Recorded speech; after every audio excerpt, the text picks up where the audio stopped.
1991 жылы 1 желтоқсанда Қазақстан халқы түгел бір кісідей жұмылып Нұрсұлтан Назарбаевты президент етіп сайлады. Ал 16 желтоқсан күні президент Қазақстанда тәуелсіздік күнін жариялады. Қазынаның қалтасы тесіп, жұрт тамаққа жарымай, киетін киімге жарымай тұрған кез болатын. Сол кезде жүрегі дуалап, осы аты бар, заты жоқ Қазақстан сияқты республиканы басқарып, ары қарай осының тәуелсіздікке жеткізу, бұл кез келген кісінің қолынан келмейтін еді. Бұл Нұрсұлтан Назарбаевтың қолынан келді. Бұл мереке жыл сайын өтіп келе жатыр. Құтты болсын деп айтамын. Дендерің сау болсын, отбасы аман болсын. Мына қазір келіп жатқан нәубет қиыншылықтар бәрі өтсін. Халқымыз деген мақсатына жетсін деп тілеймін Алладан. Елбасымыз да аман болсын. Әлі күнге дейін халқының еңбегін аянып жүрген жоқ. Біз енді жанында болдық қой, көрдік. Ең қиын кезде алды. Кейбір елдер аш-жалаңаш әлі күнге дейін ыңырсып, әлі күнге дейін қиындықтарды көріп жатыр. Құдай содан сақтасын. Бізде соғыс болған жоқ, тышқан мұрны қанаған жоқ. Міне кішірақтарым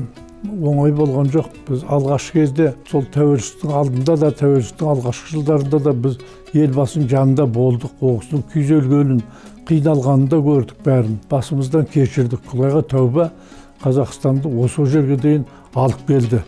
Әлі күнге дейін жәрдем беріп жатыр. Ел аман болсын, жұрт тыныш болсын, келе жатқан, өсіп келе жатқан ұрпақтың басына ауыртпалық түспесін. Әрбір семьяда өсіп келе жатқан жастар бар, сол жастардың бала-шағаның ата-аналары бейнетін көрмесін, қызығына тоймай жүрсін деп тілеймін.